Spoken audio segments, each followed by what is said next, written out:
This is Rhett Read Podcast. We take a deep dive into the Fear Street series And review other books we've read. I'm Serge. And I'm Anna. We're happy you can join us.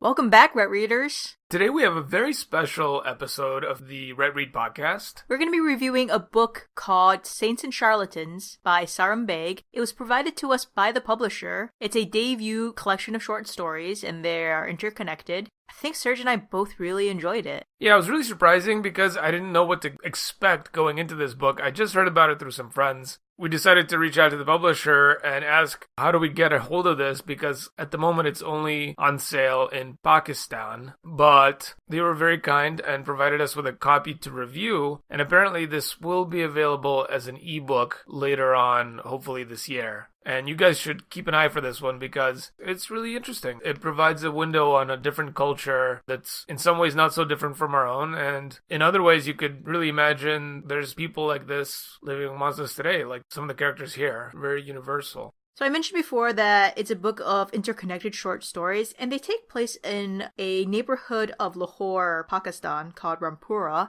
Now, someone on Goodreads had mentioned that it was a made-up neighborhood, but we did look it up online, and it seems to be an actual neighborhood. Yeah, if you look it up on Google Maps, there is a place on sort of the outer reaches of Lahore called Rampura. I'm not an expert. Maybe if somebody knows anything about Pakistan or Lahore, they can chime in the comment section below. Characters or events from one story will pop into another story, either in passing or they'll be heavily featured. And it's like a short story concept that's very well executed by the author. Another book of short stories I had read that's similar to this is Czar of Love and Techno by Anthony Mara. They aren't as interconnected as this book was, so this was actually really cool to read. I will say that the first story is the only one that doesn't have any part of it in the other stories. It does do a good job of setting the mood. And I did reach out to the author to confirm that. Yeah, so speaking of setting the mood, I think the mood of this book is really what gets you. As soon as I picked this book up and began reading the first couple of stories, I couldn't put it back down. I instantly got sucked in. I felt myself kind of transported, in a way, into this faraway place. And that's what I love it when books can do that to you. When you feel like you've become completely absorbed by the story. A big part of that is having a very compelling, realistic setting you can kind of absorb yourself in. But it also, going back to that compelling part, there has to be something there that catches you. So the catch for me was this neighborhood. It's got a fascinating mix of old and new. You have parts of an old, broken down city from hundreds of years ago. These old temples and shrines, and sometimes just flat out ruins crumbling away. But amongst these, you also have the new, the recent developments, which I imagine are not the flashiest looking buildings, but they've sprung up as people moved in from the villages. And I imagine just a bunch of alleyways kind of winding through this neighborhood, single story, maybe two-story houses. There's just this feeling of the interconnectedness and the interplay of old and new. And there's callbacks to ancient traditions, but there's also a sense of constant change and constant evolution as the world keeps moving forward. And the stories are varied. There's people who are moving forward with the world. There's people who are moving the world forward. And there's people that are left behind. There's people that are struggling to keep up or maybe can't quite find their place. And I think at one point or another in our lives, we are each of those things. And it's easy to relate. And so I think this book strikes a very chord of realism. So the stories themselves remind me a bit of a cosine curve. If you imagine a cosine curve, so the peak of the curve is at the y-axis. The book starts strong and it sucks you in with the first story of Bougainvillea, really sets the mood of the place that you will be inhabiting mentally. By the third story, it sort of hits this trough with third one from the left. And then it hits a peak again with our Zubi uncle. Then it sort of goes down again with Ben in the Rain. And then it ends strong with Zakaula. I think it's Zakaula. Yeah, some of these are a little bit hard to pronounce. And I do have to also point out, if you are not a native speaker of Urdu, you're probably going to struggle with this one. Not even just Urdu. I think just the vernacular that they use. Yeah, even the English words, right? They don't use all the same English words that we do. For example, I noticed alleyways are called gullies, and it took me a couple of instances of that to actually catch that. And so you do get used to it. I think probably halfway through the book, this stuff didn't really bother me anymore. It didn't break the flow up. Maybe that's what those first two stories do, is they get you into it. I did feel like the epilogue of Third One from the Left, it felt like it could have been a short story in its own right. And that tells you how interwoven the stories are, first of all, but it sort of tells you how Third One from the Left sort of went on for a bit long and was a bit too rambling. As the foundation story, I mean, all the stories do go back to this story in the end somehow. Some part of this will show up in the other stories, and it really is the foundation for the rest of the stories. And it does a good job being a foundation, but it never finds itself as a story in its own right. It reads like a Murakami book that hasn't found its potential. The main character in the story, Bablu, he also feels like he's never found his potential. People always tell him that you always need the right things or you need to be in the right place. And I think it's ironic that, to me at least, this is a story that seems to have never found the right things. Although it is in the right place. It belongs in this book. Maybe it's just lacking a little bit of polish. I want to say it's too long, but it's not too long. You need that length of time to tell that story. So it must be something else. It must be just a little extra something. Not quite there for me. Well, if Third One from the Left is the weakest story in this book, then Our Uncle Zuby was the tour de force. It was this yarn that Zubar Uncle was spinning, but it was also this yarn that Sarim Baig, the author, was spinning, and there was no way that you could look away. Like, this was a story that you had to finish before you could do anything else. Oh yeah, once you get into the story, you cannot put it down. It's a mark of a good storyteller, right? A story like this is the guy you want to take camping with you. Like, I bet Sarim's telling great stories around the campfire, because if he can tell a story like this,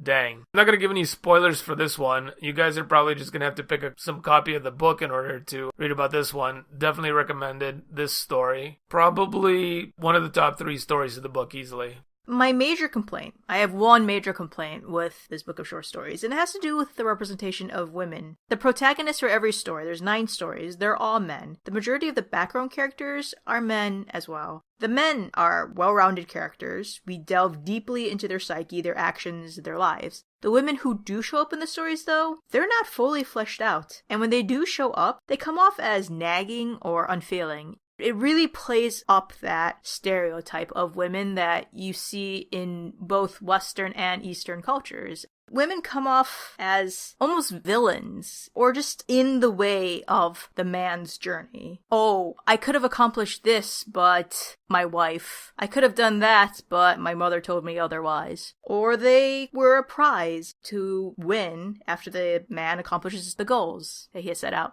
Oh, you can marry this woman, this daughter of this person, if you become an engineer. Look, this book is firmly in the male melancholy literature section of things. Really, there is nothing wrong with that. But when the character's interaction or relationship with a woman plays a role, and that woman has this undeveloped, almost caricature-like development, it does everyone a bit of an injustice. Because when an entire category of characters are underdeveloped, then everyone just becomes a little less from that.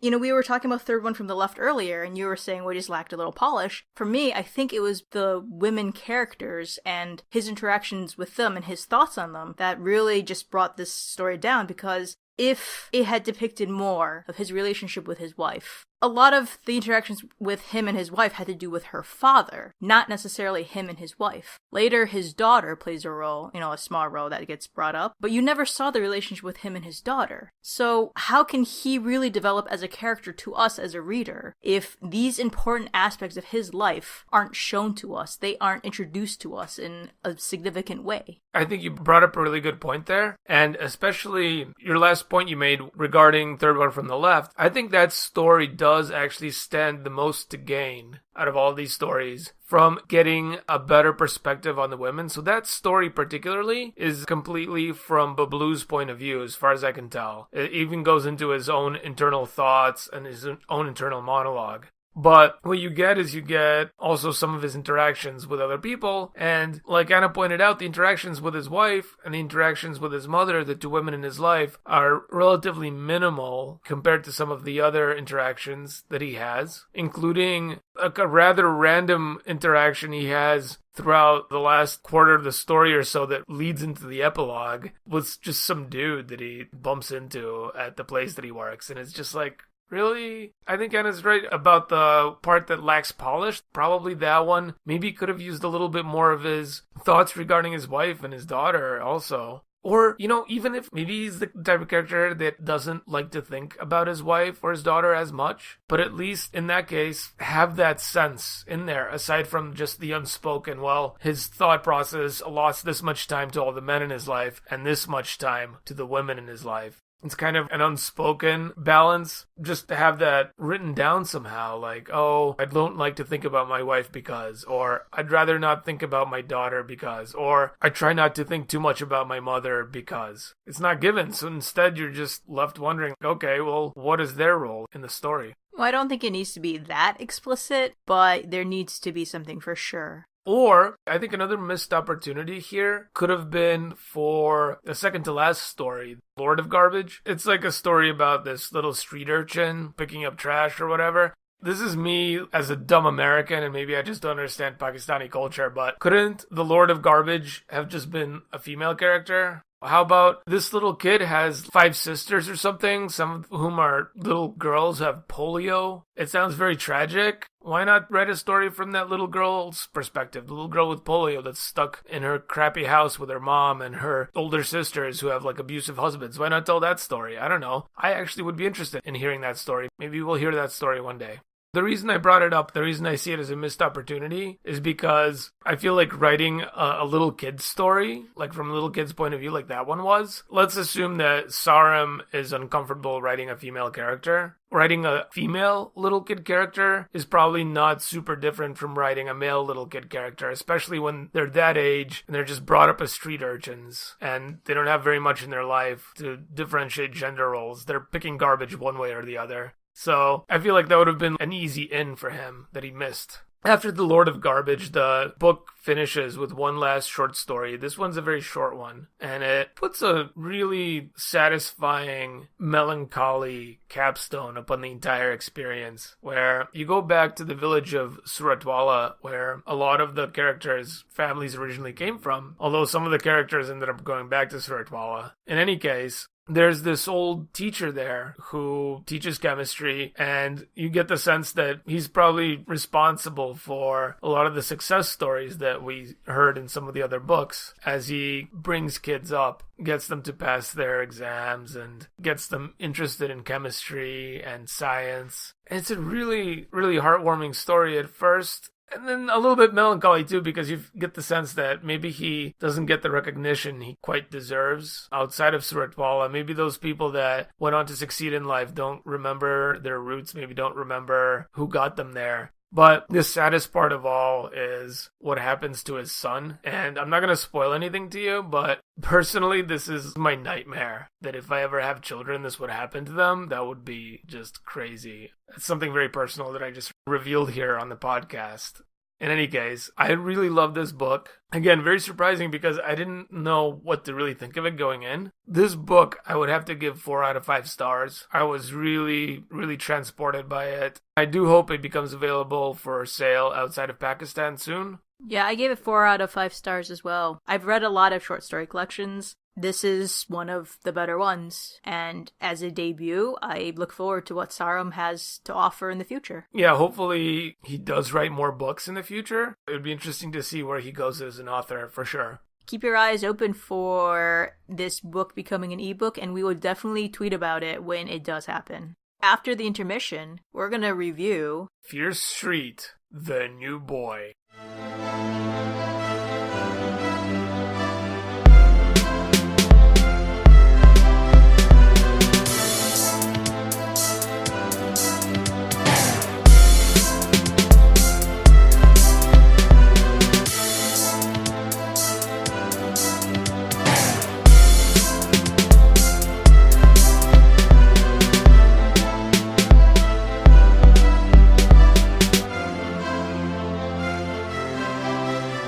So just a quick note before we start our segment on Fear Street the New Boy. If you've been following us on Twitter, you know that we've had some technical difficulties going into this episode. We recorded an entire episode and then we lost it because we messed around with something that we shouldn't have. And now recording it again, I sound stuffed up because I am. I sound sick because I am. So here we go. The New Boy, take 2. Yeah, hopefully it goes better than the first take. Note to self, do not unplug devices in the middle of saving a 2-hour-long podcast.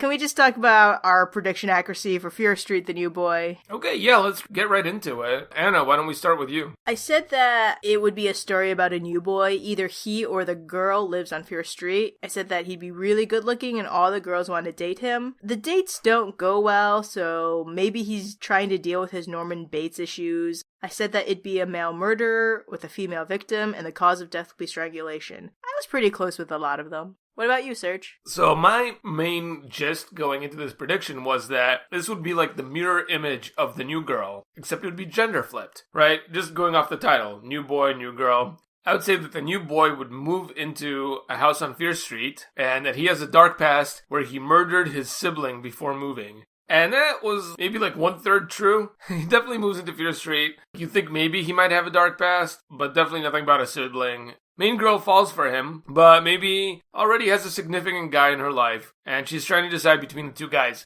Again, this was kind of like, yeah, the main character does fall for him. She doesn't have a significant guy in her life, but a couple of other girls that fall for him do have significant others, so, almost. And then trouble ensues, and it's gonna be like mirroring the first book, rhyming stanzas. And then finally I said the murder weapon would be a gun, murder would be male, and the murder victim male, and I got the murder victim and the murder weapon completely wrong. Okay, I could have done worse. I think Anna did a little bit better this time around. Let's just get into the plot synopsis. There's really 2 plots going on in this book. The first plot involves a super good looking guy named Ross Gabriel who just moved to Shadyside. He's handsome and mysterious, and it's a race to see who'll date him first, and who'll show up dead first. The second plot involves missing money. Over $1,000 brought in from ticket sales from the last school dance has gone missing. Lucky for us, we have the same exact people involved in both plots, so let's just take a look at the characters. We start with Janie Simpson. She has straight red hair worn long and layered. She has pale creamy cheeks with blue eyes, short and very thin, and usually wears a lot of layers to keep warm. She describes herself as having the figure of a model who dresses like a bag lady. She never wears makeup because she wants to be her own original person, and so she doesn't want to imitate the other girls that do wear makeup. But at the moment, she's just not sure who that original person is that she wants to be. She also doesn't have a boyfriend and is really awkward around guys. Next up, you have one of her best friends, Faith. I think Faith is one of the rare Fear Street characters that you don't get both a first name and a last name. I looked through the book a few times. I couldn't find her last name, so she's just Faith. She's got natural good looks and is described as being blonde and fresh looking. An all-American cheerleader type. Although she's not on the cheer squad. Anyway, she's dating Paul, who we'll mention later, and she has wealthy parents who are often away on business. Next up in that friend group is Eve Muller. She has dark dramatic looks with long sleek black hair and olive eyes. She's dating a guy named Ian. She's poor. Both her parents are currently unemployed at the moment, which is not helping the financial situation of their family. She has a younger brother named Mark. By the way, if there was ever a Fear Street bingo, having dramatic looks be in a character's description would definitely be one of the bingo squares. I mean, this is like almost every book. I would say 80% of the books we've read so far have a female character with dramatic looks. So now that we're done with the 3 girls who are besties in this book, let's get into the guys. First of all, we have Ross Gabriel, the titular character. And, unsurprisingly, he's described as being good looking. He's got the smooth, graceful stride of a natural athlete, and go figure, he was actually a star football player back at his old school. Ross Gabriel just transferred from New Brighton High. He's tall and lean, with a slender face topped by curly brown hair. He has dark brooding eyes, and he lives on Fear Street in a box-like house, which is not the first time that we've heard a house on Fear Street being described as box-like. That's right. Next up, we have Paul Gordon. He's tall and cute and smart. He's got thick curly blonde hair and is a basketball player. His car needs a new transmission. And he's also Faith's boyfriend. And then we have Ian Smith. He's skinny. He's working 2 jobs, one at Sporting World and one at the Donut Hole. And they're both after school because he needs to save money for college. His parents could actually afford to pay for his education, but his dad wants him to build character by working for the money for school. He actually got into Yale. So it's kind of pricey, and he needs to pay for all of it next year. Yeah, so he's under some pressure here, monetarily speaking. Finally, we have Jordan Bly. She's kind of a spoiler character. She's tall, with long, white blonde hair, and she also just transferred from New Brighton High. This episode of Rent Read Podcast is brought to you by No Fear Body Shop. For all your auto body and other body repair needs. So let's get into the in-depth plot. The book starts off very directly. 2 weeks before the murder, Ginny Simpson saw the new boy at Shadyside High for the first time. So right off the bat, you know there will be blood. The story is told almost entirely from Janie's point of view, mirroring the new girl being from Corey's point of view. So far, you kind of think you know what you're getting into. Very soon in the book, she actually sees Ross Gabriel and is mesmerized by how beautiful he is. After that, you kind of just get into that plot line about the stolen money. So Janie and her 2 best friends organized the school dance, and they collected all the proceeds, but now they have to count the money. The book starts off the day that they need to count the money, and there's a series of uncomfortable jokes, uncomfortable for Janie, that involve the money from the school dance going missing. First, Eve makes Janie think that the money got stolen, and Janie gets really freaked out by this. And then, later on, when the girls are counting the money in an office adjacent to the principal's office, Eve's and Faith's boyfriends bust into the room where the girls are counting the money and pretend to steal it. They're just messing around. You know, they grab the money and they start stuffing it in their shirt collars and pockets. And just then, as they're goofing off, Mr. Hernandez, the principal, walks in, sees what's going on, and expels all of them for goofing around with the money. Haha, but it's just a joke. Right, but Janie has her life flash before her eyes. She's like, oh my goodness, it's gonna go on my permanent record. My life is ruined. What will I do? She also thinks about Ian and his situation. You know, she's like, oh my goodness, Ian got into Yale. What is he gonna do? His parents are so strict. He's been working so hard. You can tell just from that little bit of thinking that she does automatically think about her friends and their well-being in addition to herself. Right, but she's also like really tightly wound and just worries about everything. Turns out the guys were there because Paul needed to give Faith the key to the locker where the receipts are stored. Ian was just there to give Eve a ride. Mr. Hernandez sends Paul back to basketball practice and sends Ian out to the hallway to wait outside the office for Eve to finish up because, as chill as he is, he wants the girls to finish counting the money without this distraction. Janie and her friends finally managed to count the money. Turns out the school dance was fabulously successful. They managed to raise $1,241.65, which is great. That's a lot of money. So they put it all in a locker, and Ginny writes a note with the tally and places it with the money just so everybody knows how much there is. So then they go into Mr. Hernandez's office to report the profits, except they get hung up waiting for him to finish a phone call. They go in, he's on the phone having a heated discussion, and they can't really report the tally.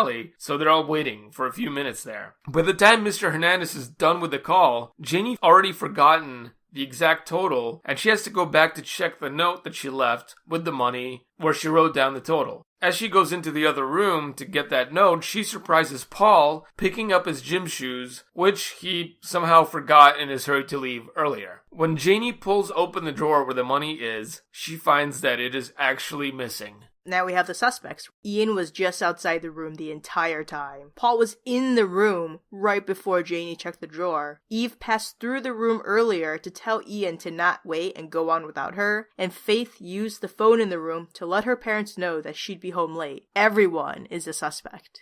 Yeah, surprisingly, Mr. Hernandez is still kind of chill about the whole situation. He sends them all home, but as you can expect, Janie is freaking out. She calls Faith to see if she can come over and heads over to Faith's house to commiserate about how weird the whole thing feels, only to catch Paul and Faith there together. They're acting all weird. They were just talking about something that they don't want her to know about. After Paul leaves, Janie asks her, what were you talking about? And Faith just looks at her and says, we were talking about how we think you're the one that stole the money. They're still messing with her. Yeah, and she's like, haha, just kidding. We weren't talking about that at all. But later, Eve comes and joins the party, and they start talking about Ross Gabriel, the new boy, and how good looking he is. And then the three of them make a bet to see who will get the new boy to go out with them on a date first. First one to get him to go on a date gets $20. Initially, this started as them telling Janie, listen, you need to get yourself together. You're in chem lab together. Just ask him out. And Janie's all, I don't know. And then Faith just says, you know what? I think he's cute. I think I can ask him out first. Let's make a game of this. And then Eve just goes, we have boyfriends. This is totally wrong. But somehow the three of them just agree, and there we go. The game is afoot. That's right, yeah. Janie's got, like you just mentioned, an advantage on the other two. She's actually got Ross in the same chem lab as her, and wouldn't you know it, they get partnered up for the next chem lab experiment. This is a great opportunity, and despite being super awkward with boys, she actually works up the guts to ask him out. Except, just as she's asking him out, he sees a mysterious new girl in the distance and spaces out and kind of just leaves without answering her, hey, you want to go out? She asks him out and he ignores her, basically. It's just... Janie misses her chance because later on, Eve actually asks Ross out and wins the bet. Eve and Ross Gabriel go out. And after their date, they both go missing. Eve's parents actually start calling around. They call Janie and say, do you know where Eve is? She never came home last night. So it's all out within Eve's circle of friends that Eve is missing. Ian is distraught. He asks Janie to go for a drive with him so they can talk. He takes the car down to Fear Street, and as he's driving by Ross's house, he thinks he sees a dog running across the street and stops the car. In the Fear Street woods, right across the street, Janie thinks she sees something. It looks like it might be a human body or something. She runs out of the car, dreading the worst, and it's exactly what you think it is. It's Eve's dead body, and her head is smashed in. Ian tells Janie that Eve stole the money, and maybe the murder was motivated by that.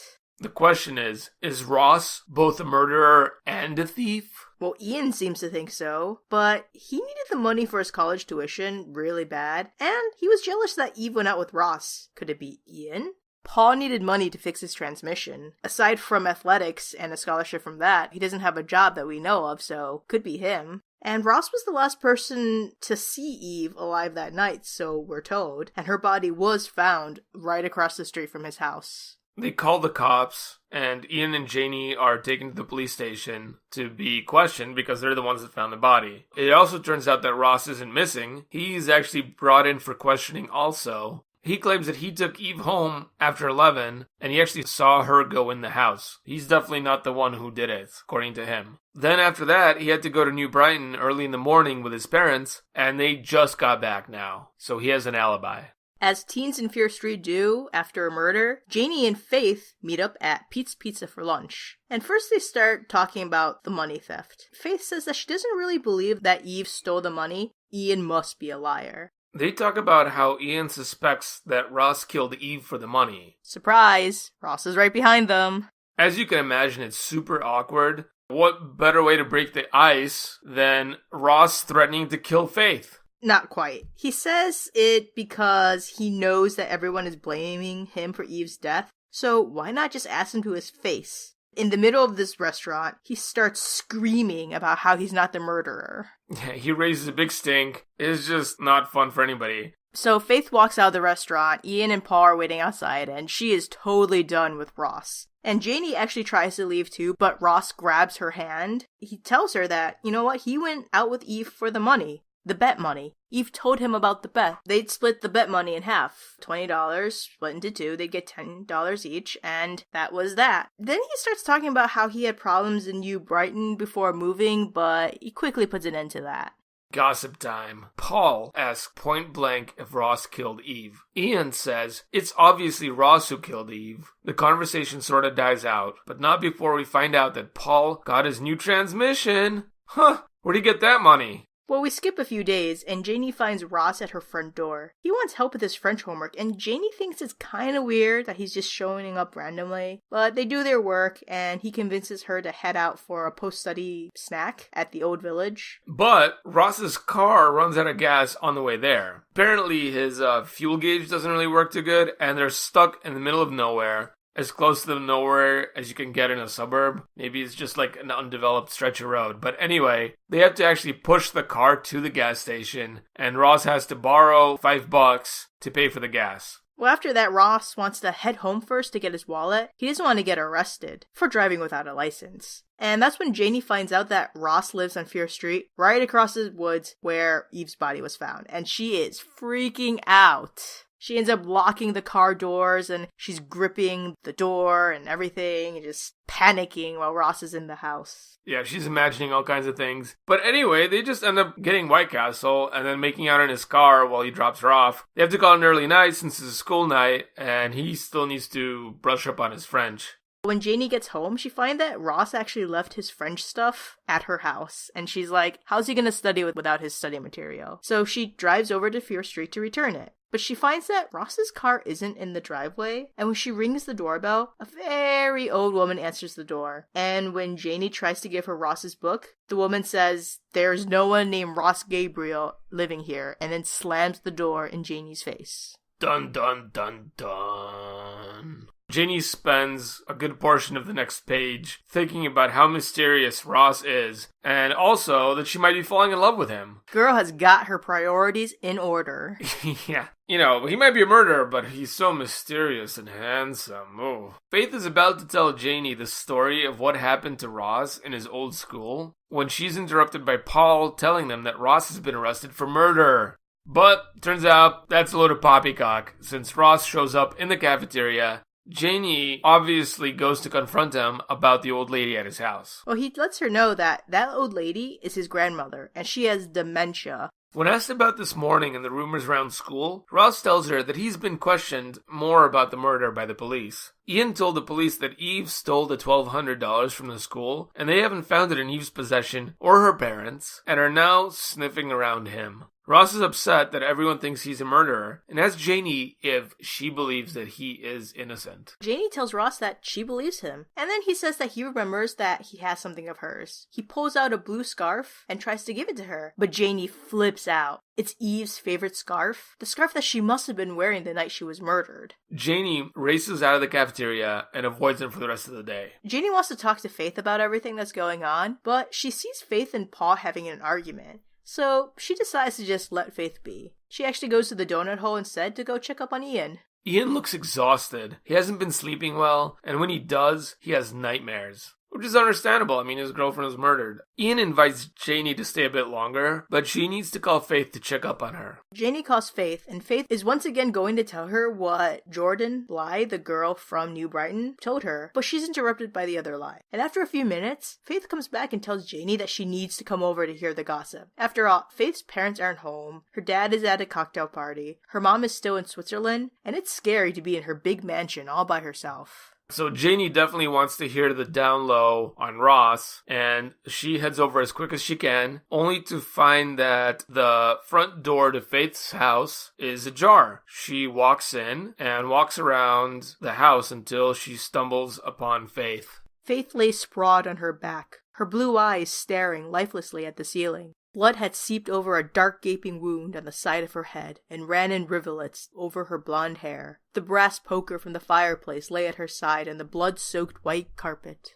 Janie calls 911, and then she starts hearing things in the house. The 911 operator tells her to just run out of the house, just leave. And as she's leaving, she ends up running smack into Ian. And he says he was just on the phone with Faith, and that she had asked him to come over because she had some info on Ross, just like Faith had told Janie, and he had rushed over just like Janie. Janie talks to Jordan Bly a few days after Faith's funeral. She really wants to know what exactly the deal is, and she's gonna get to the bottom of this. This is Ross Gabriel's story. His real name is actually Robert Kingston. The story goes that he killed his girlfriend in New Brighton, Karen Anders. Karen was murdered in the woods, a few blocks from the high school. The police were never able to prove it, but everybody in school was convinced Robbie killed her. He got into trouble after the murder. He was in a stolen car with a bunch of guys. He claimed he didn't know that the car was stolen, but that just goes to show the kind of guy he was. Always lying. Janie walks home from school later that day, and it's a torrential downpour. A creepy guy in a car offers her a ride, but his offer is full of sexual innuendo and just super creepy, and she turns him down. So the guy threatens her as he drives away, which makes her run a lot faster, and she goes right into Ross.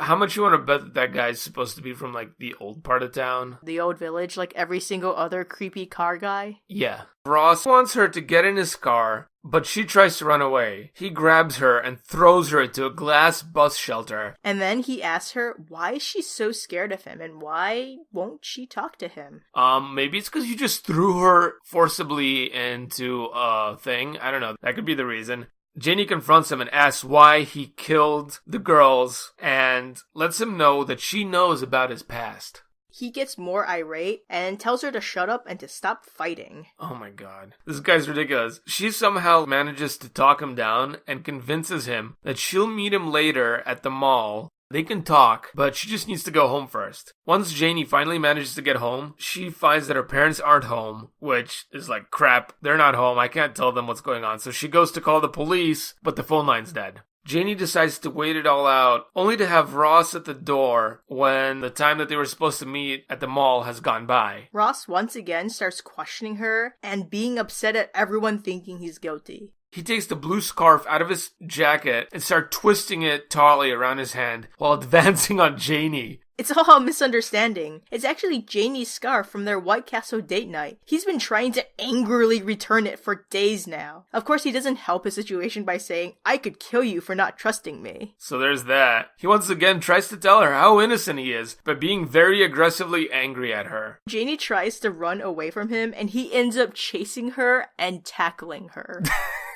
Oh my god. So Ross then begs her, tell him why she doesn't believe that he didn't murder Faith and Eve. I wonder. Luckily for Janie, her parents come home and Ross runs away. Again, not suspicious at all. Janie avoids Ross the entire next day in school. And at the end of the day, they finally just sort of see each other at the end of the hallway, and she starts running away again, and he ends up chasing her.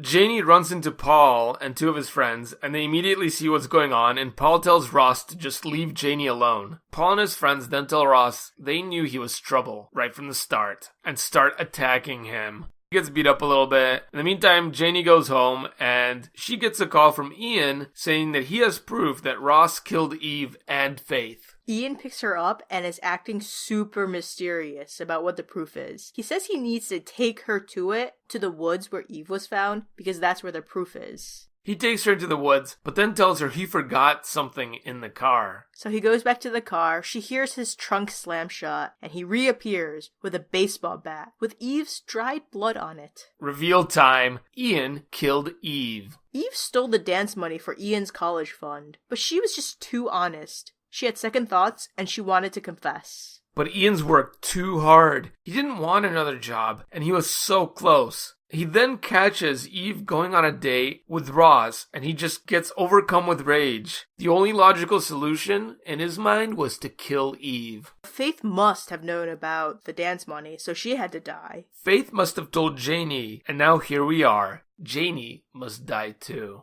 He's come so far. He's worked so hard. He has to go to Yale. As it happens, Ross hears everything. He must have been chasing the car that Janie was in. Oh my goodness. Yeah, is he still chasing her? He's actually standing right behind Ian the entire time. Just as he's about to confront Ian, Ian's like, no, and he swings the bat and smacks Ross right in the head. Janie is overcome with an animal rage. Since Ian has now killed all of her friends, she grabs him by the shoulder and slams him onto the ground. Then she pins the bat against his throat. She pushes it down and holds it there with this raging strength. But Ross is alive. Apparently Ian's bat swing isn't that great. He's only just concussed Ross. It turns out that Ross saw Ian and Janie head into the woods and just had to know what was going on, because this is right across the street from his house. He's now going to hold Ian down while Janie goes to call the police. Janie decides that Ross has a really nice smile, and then she turns to run to Ross's house to call the police.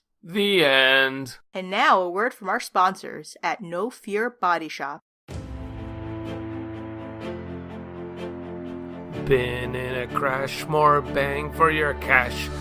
Get all your repairs in one quick stop at the No Fear Body Shop. Whether foreign or domestic, the end will look majestic. To either fix your car or to become a star. Find your best rate, ring us at 9618. That's 740-229-9618. Callbacks. We got a callback to the new girl. Janie's knocking on the door of the new boy, and she gets the "he doesn't live here" thing, which mirrors a similar episode of The New Girl where the new girl's brother is like, nope, she doesn't live here. You also have Dina Martinson and Gary Brandt, who just broke up. Corey Corcoran and Kimmy Bass are walking down the hall together, just besties, prancing through the meadows like it's the happiest time of their lives. We got a mention of Dalby's department store. And we get the actual killer pretending to get a phone call to meet up with a victim. A la The Fire Game.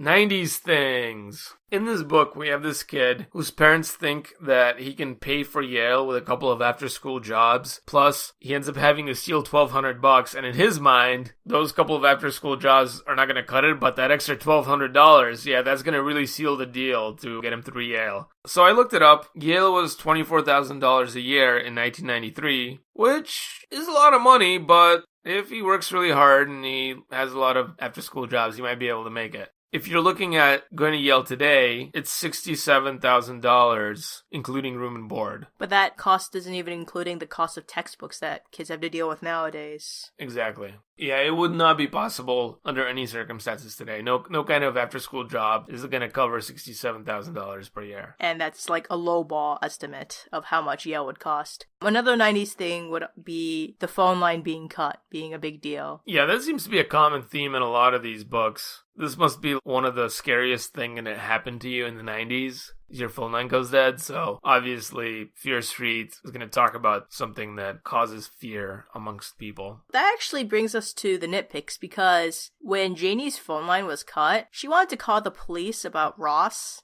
Couldn't she have just gone to a neighbor's house at that point to call? And after that incident, she never has the idea to call the cops ever again. Maybe the line was cut in her house that night. What was stopping her from going to a neighbor's house or calling the police any subsequent day? Right, and that brings me to my nitpick. In the lunchroom, the day that Faith gets murdered, Ross confronts Janie with the blue scarf, and she's like, oh my goodness, this is Eve's blue scarf. He's definitely the murderer. This is the evidence for it. Go to the police right then and there. Girl, what are you doing?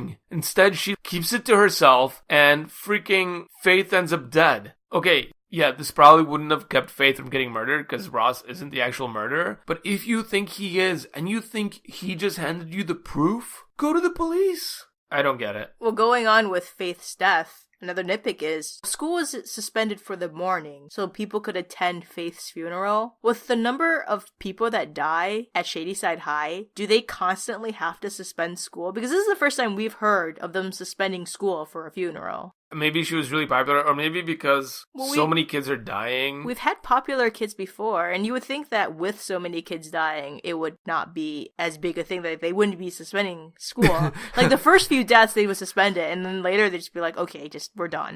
Aside from those nitpicks, I think this book did have a lot of flaws, which we'll probably get into in just general discussion of the book. I don't think either Anna or I were particularly impressed with this piece of writing. Fear Street Mythos. We got the Guardians of Fear Street back again. This is probably the most obvious appearance of these characters possibly since the first book, and how appropriate that it should show up in the mirror image. This should be a point towards my prediction accuracy, if nothing else. Well, the Guardians do come back in other books. For instance, the dog appears in The Summoning in one of the Cheerleader trilogy books. You have the dog in Missing. I'd argue that this is just another occurrence of the dog that we've had recently. I mean, I think they've been missing the past few books, but they've definitely been very obvious in previous books since The New Girl. We're still dealing with a fallout from Missing because Lieutenant Fraser, who is in charge of this case, is a young cop. Also, when we go to the police station, a lot of the cops are a little bit older. Maybe things are starting to settle down. Well, one big thing that we have to state is that it seems to be mostly young cops dealing with the Fear Street crimes. After the cult is broken up and most of the police department is purged, I'm guessing the corporation places their own people. Well, what's interesting is that usually the new character plays a bigger role in terms of the murder. Based on our findings thus far, it seems that a new person that moves into Fear Street is more susceptible to the mineral. And that's what we've seen in the past, where the new person getting that shock dose of the mineral clay in their drinking water or whatever ends up just going nuts and like possibly murdering somebody, right? And then we get Ross Gabriel here, who is actually one of the more sane characters despite having just moved into Fear Street, Ground Zero. Well, what I was going to say is that even though he didn't commit the murders, Ross Gabriel was not acting like what we would consider a normal person, even under duress. It's common knowledge to anyone that if you want to prove your innocence to someone, you don't chase them at every opportunity, and you don't tackle them, and you don't throw them. So it's obvious that something was influencing Ross, and I do think that the minerals or something of Fear Street, the essence of Fear Street, had influenced Ross in that way. One of the things that I noticed in this book is the description of Ross's house as being box-like. And we heard this before in The Cheater, where the guy character that lives on Fear Street in The Cheater, he is actually described as living in a box-like house. You get another clue. We're told that all of the new construction on Fear Street are these box-like houses. So let's go back to the inception of our mythos. We were talking about, at the very beginning, we were thinking, maybe the corporation wants to buy up land on Fear Street. We had some ideas. Maybe they were generating all of these stories in order to scare people off and get them to sell the land. That was like the very kernel, the genesis of this whole plotline that we're trying to imagine here. Okay, well, once they buy up the land, what are they going to do with it? Well, maybe they can develop it. Maybe they can actually create housing developments, and if they're building the houses, they can actually try to experiment further on the inhabitants of those houses that they built. Let's go back to The Cheater one more time. When we ran the mythos section for The Cheater, we kind of came up short. We were like, oh, we don't really know what this has to do with the corporation. We just couldn't figure it out. But this book, I think, actually gives us some context for The Cheater, because at that time, we were thinking, wow, this guy lives on Fear Street, but he doesn't do anything weird. There's no possession. He doesn't go crazy and murder anybody. He just seems like a normal poor kid that was in the wrong place, wrong time, and got railroaded into this situation that got out of his control, right? We thought it was that simple. Looking at it now, what if Ross Gabriel actually moved into the same house as that kid? He dies, his mom doesn't want to live there anymore because of all the bad memories. She moves out. Conveniently, Ross somehow needs to move.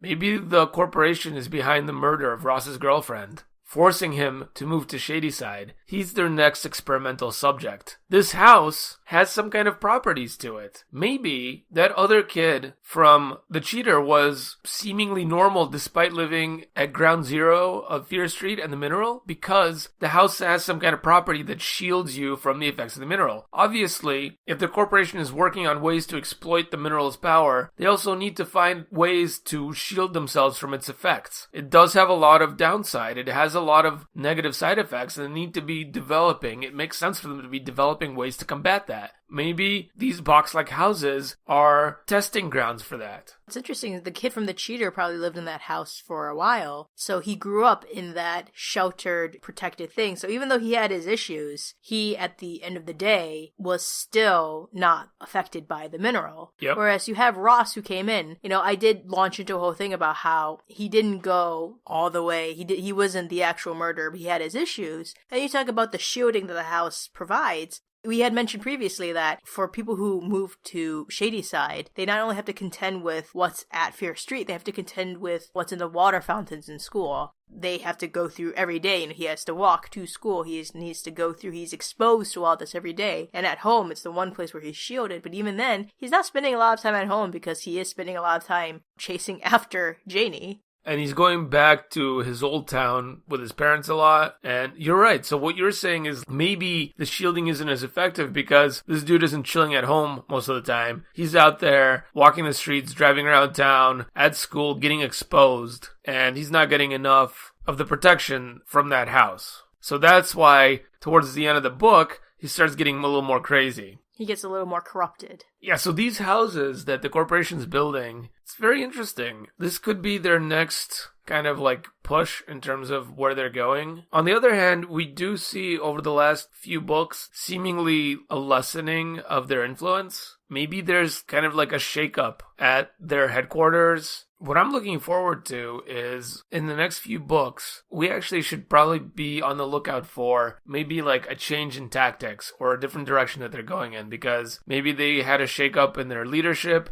Maybe they got a new directive from the umbrella group that actually is in charge of their projects. Something's going on. Maybe even they are losing the struggle against the other forces. Well, what I was going to say is maybe we're just not seeing the overt Fear Street type experiments that we're used to seeing, but they're doing the more contained psychological experiments on the people. You know, the first experiment in The Cheater was the overwhelming pressure of getting into the school and how that would affect these teenagers. Mm-hmm. You know, in Sunburn, it was a complete outside thing. For all we know, this camp that they were part of, that was a company camp.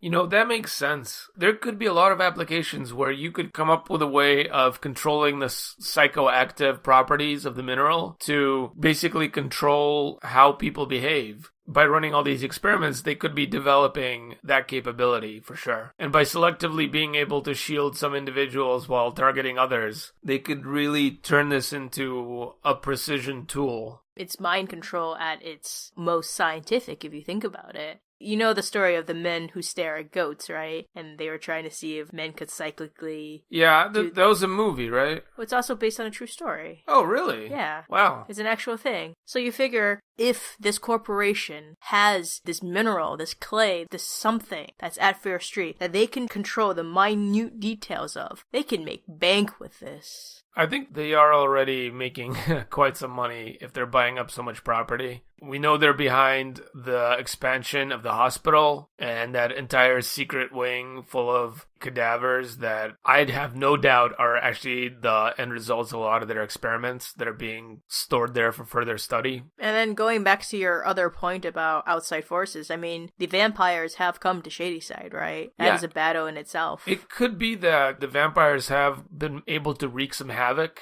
perhaps slightly decimated the corporation's forces and caused them to have to scale back their operations. Maybe that's what we're seeing here. I think in the next few books, we're going to be able to see the bigger picture and find out what's actually going on. Let's talk about this book. First of all, let's talk about the murderer, Ian. Well, I think this entire book can be summed up by Arrested Development. And that's why you don't teach lessons to your son. Another way of looking at this story is going back to the whole class struggle and rich versus poor. And here we have kind of like a Goldilocks parable. Eve is too poor and Faith is too rich. So they both die. That sounds kind of weird, but it really is kind of like written where Janie is just right. So she ends up with the hunk. You know, we got this one girl who's poor to begin with. Her parents are out of money. We know from past Fierce 3 books that we're kind of meant to just look down on those characters, and oftentimes they get murdered. And in a new twist, we also have the very rich character also get murdered. And now you're basically left with kind of like the middle class, middle of the road girl that survives and is the heroine of the story and gets the boy at the end. Now we're also, I guess, supposed to be afraid of the very rich and the very poor, and just like, I don't know, is this like just so narrowly aimed at like middle class kids that somehow like any other social class you're supposed to be afraid of somehow? Well, because if you think about The Cheater, it was the very rich kids committing the murder, but the very poor kids were like to be feared the entire time. Right. And then you think about in Sunburn, it was like the super rich kids, they had their issues and they both died. Yep. So if you look at the Fear Street books, it's aside from something like Haunted, where it was a super rich girl, but she had a really big heart, was super kind, super considerate. Right, because her dad taught her that lesson at a young age. Because he was poor. Exactly. He grew up poor. So unless you are like firmly middle class, if you're in either one of the other classes, you have to be a super good person. Like, you have to have a heart of gold. Otherwise, you're just not going to have a good ending. This goes back again to R.L. Stine's obsession with class. Once again, we have a situation where the character's family's financial situation has become a pretty standard part of the character descriptions. It's almost like clockwork now. You get dramatic looks and family income. Looks like this actress and her family makes this much money. He's actually taken away the looks like this actress thing. We don't see that as much. Class is another thing that we deal with in terms of Ian. He gets into Yale, his family can pay for Yale, but they decide that he needs to earn the money himself, which in itself is a lesson I can get behind. You know, there is something in teaching your child the importance of making money. However, they did take it a bit far with him. Yeah, or maybe he took it a bit far. Somehow, he decided that it's easier to kill a bunch of people for money for college than perhaps face the risk of not being able to go to Yale. And that's not the logical choice there, despite whatever lesson his parents may be trying to teach him. Well, the question comes to, you calculated how much the 1993 Yale room and board tuition was. But that was for 1 year, correct? Yes. He still needs to make the money for the other 3 years that he will spend at Yale. Correct. Yeah. So what was the ultimate plan here? Was he going to work a ton of jobs as well while going to school at Yale? Was he going to take out no student loans? Were student loans not a thing in the 90s? Is this a 90s thing? Student loans were a thing, and he definitely could have taken out the loans. Maybe his parents didn't really have that talk with him where they sat down and had a serious discussion about finances and how he was going to pay for college. Or he could have written some essays for scholarships. Yeah, exactly. And that's another thing. We get a blatant disregard for human life in exchange for money. It's rationalized. There's an argument made for it. Again, I guess he's supposed to be sort of more of a wealthy character. Is the lesson here that he's being punished for his parents trying to act outside of their station in life? Teach him a lesson that's outside of his social class or something? I don't get it.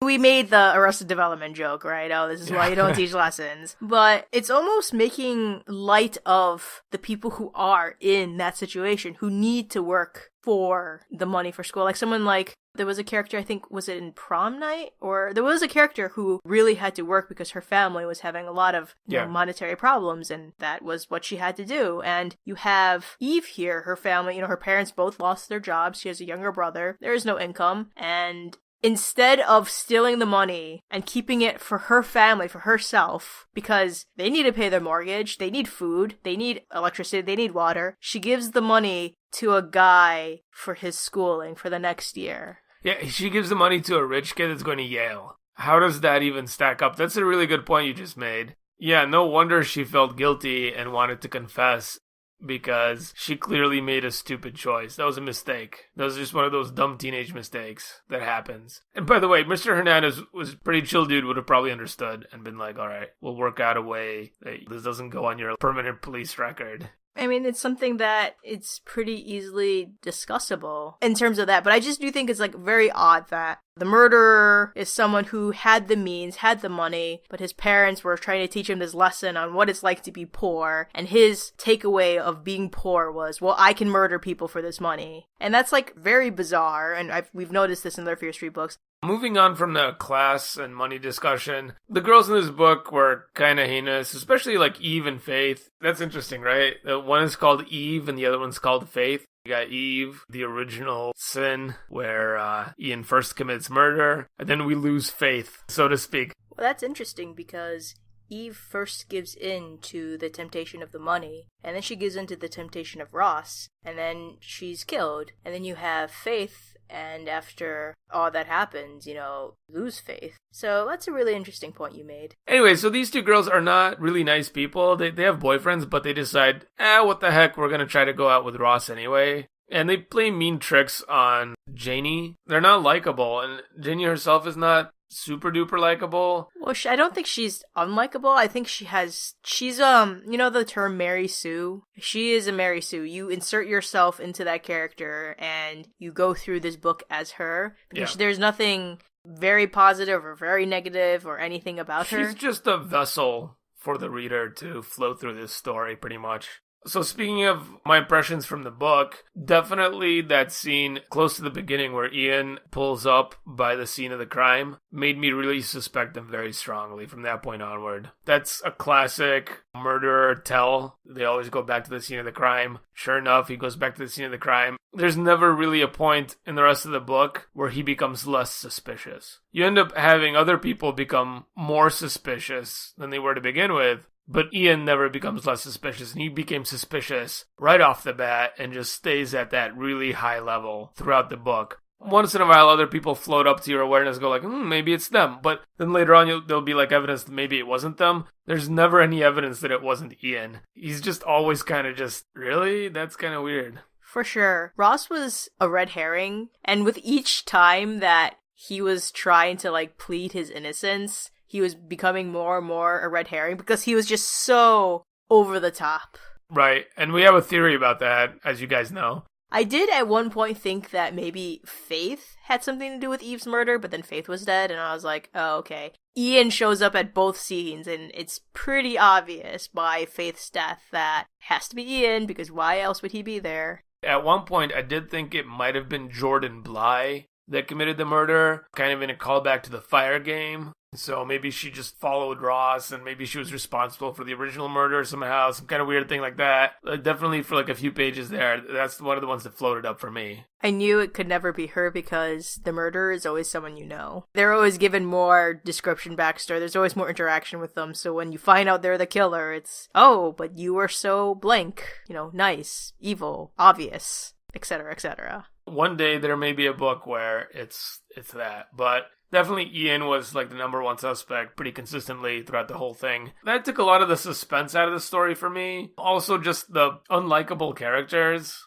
I already mentioned that the girls weren't super likable. Well, forget the girls, how about those guys? Paul is just a jerk. He seemed to just be mooching money off of his girlfriend because he knew she was rich, and he was just using her for that. Ian, we already discussed ad nauseum, and Ross is not really a nice guy either. So, wow, all of this girl's friends are just murderers and assholes, and wow, there's no redeeming qualities to any of these people.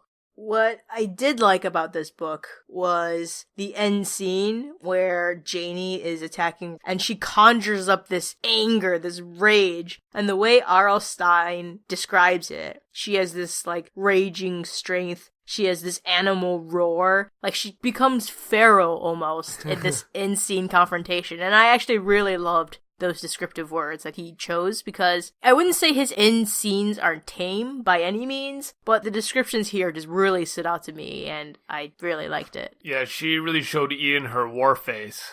And that echoes back to all the other strong female characters in the past. You go back to Surprise Party, and you just take that frying pan and just whack the murderer right in the face. Bam! Taking care of business. This is what R.L. Stine writes, that female lead character at the end of the day, 90% of the time, she's just gonna do it, and that's just that. But yeah, you're right, this was a particularly good scene. A nice cherry on top of the turd cake we got for the rest of the book. Coming to our final thoughts on this book, how many blue scarves would you give this one? I think I gave this one blue scarf. I'm giving it 1 blue scarf. I am judging on a Fear Street scale. It had a lot of issues. It's one of the few books where at 160 pages or whatever, I can buzz through it pretty quickly. I struggled to buzz through this one. I just was not brought into it. All the characters, I kept confusing their names for some reason. Like, this was not a book I connected with in any way, shape, or form. We talked about it ad nauseum. At the end of the day, like, I would not read this book again. But I did like that last end scene between Janie and Ian.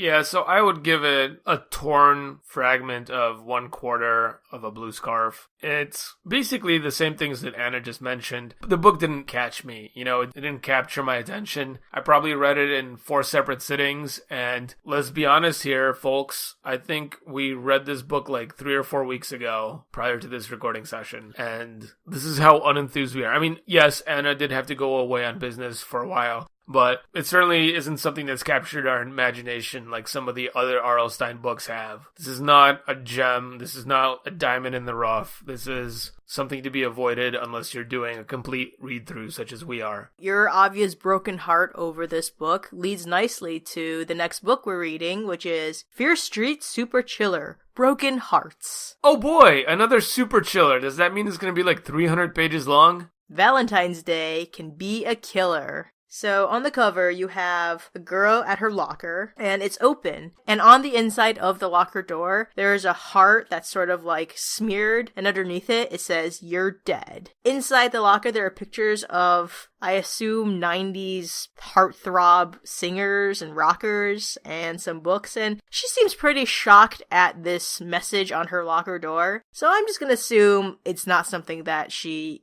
appreciated, nor does she expect it.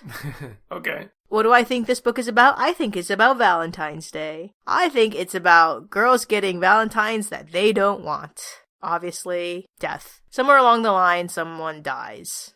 And with the prevalence of creepy guys in Shadyside, it's to be expected, I guess. Alright, so what's your murder weapon, murder gender, and murder victim gender? Well, I'm gonna say the murder victim is a female. The murderer is probably going to be a male, and the cause of death will be, let's go with strangulation again. It seems like a nice intimate way of killing someone. Okay, I'm gonna go on a totally different tack from you regarding my predictions for this book. I think there are going to be some broken hearts around Valentine's Day, and that is going to lead to some jealousy, so I'm gonna go with female murderer and female victim. Yeah, that's right. We're gonna have some revenge killing here, and as far as murder weapon, let me go back a little bit to cause of death. I think the cause of death is going to be a broken heart. Someone's gonna freeze their heart in liquid nitrogen and smash it with a hammer or something? Yeah, I mean, something to that effect. It's gonna be definitely a wound to the heart that leads to death, and I'll go with knife for murder weapon. Our predictions are now set in stone. Hopefully that stone is a heart-shaped statue that will never shatter.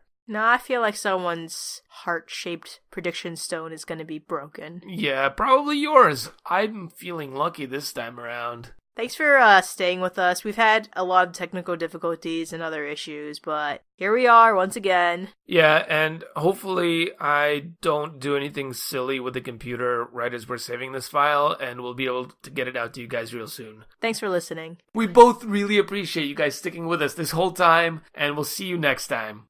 We hope you enjoyed this episode of Rhett Read Podcast. Join us again as we continue our journey down Fear Street. We love hearing from you guys, so feel free to reach out to us at Rhett Read Podcast on Twitter and Facebook. Email us at rhett.read.podcast@gmail.com. Don't forget to like, rate, and subscribe. Once again, thanks for listening. See you again soon.